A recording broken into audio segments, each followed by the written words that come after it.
नमस्कार। चलिए आज दो भाइयों की कहानी सुनते हैं। राहुल और नमन दोनों भाई एक ही शहर में एक ही मोहल्ले में रहते थे।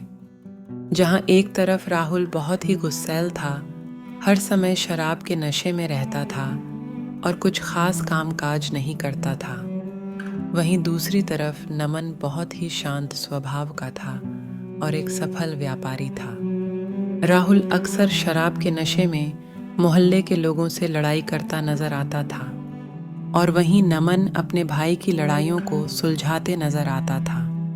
उनके मोहल्ले का पोस्टमैन किशोर दोनों भाइयों के व्यवहार को देखकर बड़ा चकित रहता था। वो समझ ही नहीं पाता था कि दोनों भाइयों का व्यवहार एक दूसरे से इतना विपरीत कैसे है। एक दिन वो पार्सल बांटने निकला और राहुल के घर पहुंचा। उसने कई बार दरवाज़ा खटखटाया पर कोई जवाब नहीं आया। काफ़ी देर बाद राहुल ने दरवाज़ा खोला। वो नशे में झूम रहा था और उसका घर बहुत अस्त व्यस्त था। किशोर से रहा नहीं गया। उसने राहुल से पूछा कि तुम ऐसे क्यों रहते हो? तुम्हें जीवन को ऐसे बर्बाद नहीं करना चाहिए। उसकी बात सुनकर पहले तो राहुल को बहुत गुस्सा आया और वो किशोर पर चिल्लाया कि तुम अपने काम से काम रखो, मेरे जीवन में टांग मत अड़ाओ। पर उसका गुस्सा जल्दी ही उदासी में बदल गया और वो किशोर से बोला कि मैं ऐसा अपने पिता की वजह से हूँ। वो बहुत ही गुस्सैल थे और हर समय शराब पीते रहते थे। वो हम दोनों भाइयों को बहुत पीटते थे। हमारा पूरा बचपन ऐसे ही डर में बीता है। अब तुम ही बताओ कि सालों साल ऐसा दुर्व्यवहार झेलने के बाद मैं कैसे कुछ अलग बन पाता। मैं भी अपने पिता के नक्शे कदम पर चला और उनके जैसा ही बन गया। किशोर ने राहुल की बात सुनकर उसे सांत्वना दी। उसे उसका पार्सल पकड़ाया और नमन के घर की ओर चल पड़ा। उसने नमन के घर पर जाकर दरवाज़ा खटखटाया। नमन ने दरवाज़ा खोला और किशोर को नमस्कार किया। नमन को उसका पार्सल पकड़ाते हुए किशोर बोला कि बुरा न मानो तो एक बात पूछूं? नमन ने हाँ में सर हिलाया और बोला कि जी बिल्कुल पूछिए। किशोर बोला कि तुम इतने शांत स्वभाव के हो, सबके साथ इतने प्रेम से रहते हो और इतनी कम उम्र में इतने सफल भी हो। तुम्हारी सफलता का रहस्य क्या है?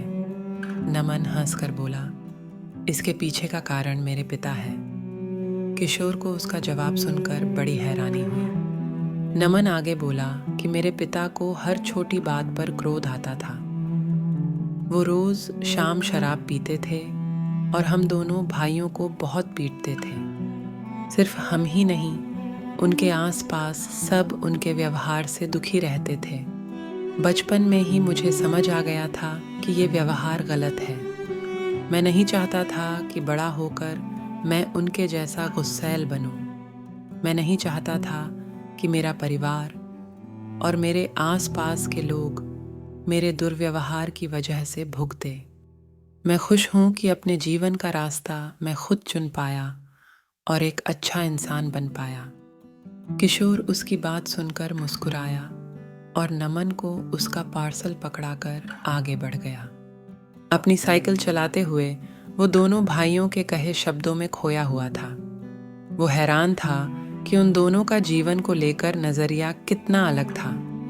जहां एक ने नकारात्मक व्यवहार और विचारों को अपनाकर अपने जीवन को बर्बाद कर लिया था, वहीं दूसरे ने सकारात्मक व्यवहार और विचारों के साथ जीवन व्यतीत करने की कोशिश करते हुए अपने जीवन को बेहतर बना लिया था। दोनों ने एक ही जैसी परिस्थितियों से जीवन जीने की अलग अलग सीख ली थी। यही सोचते सोचते दोपहर से शाम हो गई। किशोर ने अपने सारे पार्सल बांट दिए थे। अपने विचारों में खोए हुए उसे समय का पता ही नहीं चला। हमारा जीवन अच्छा है या बुरा, उसमें एक बहुत बड़ा योगदान हमारे नज़रिए का है, हमारी सोच का है। कठिन परिस्थितियों से हार मानकर उनका गुलाम बन जाना बहुत आसान है, पर ऐसा जीवन जीने लायक नहीं होता। वहीं परिस्थितियों का सामना कर अपने जीवन को बेहतर बनाने की कोशिश करना ही हमारे जीवन को मोल देता है। बिना संघर्ष किए जीवन में सफलता नहीं मिलती। इसलिए हमें नकारात्मक विचारों को खुद से दूर कर सकारात्मक भाव से जीवन को देखना चाहिए। मुश्किल परिस्थितियों के प्रति हमारी प्रतिक्रिया ही निर्धारित करती है कि हमारे जीवन की कहानी आगे कैसे बढ़ेगी। जहां पॉजिटिव सोच आपको जीवन में आगे लेकर जाएगी, वहीं नेगेटिव सोच आपके पतन का कारण बन सकती है। आप सोचें कि आपको क्या चुनना है। चित्त शांति के माध्यम से हम मेंटल हेल्थ और आपके अनुत्तरित विचारों को एड्रेस करना चाहते हैं। अगर आपको हमारा कंटेंट पसंद आए तो चैनल को सब्सक्राइब करें। खुश रहे, स्वस्थ रहे।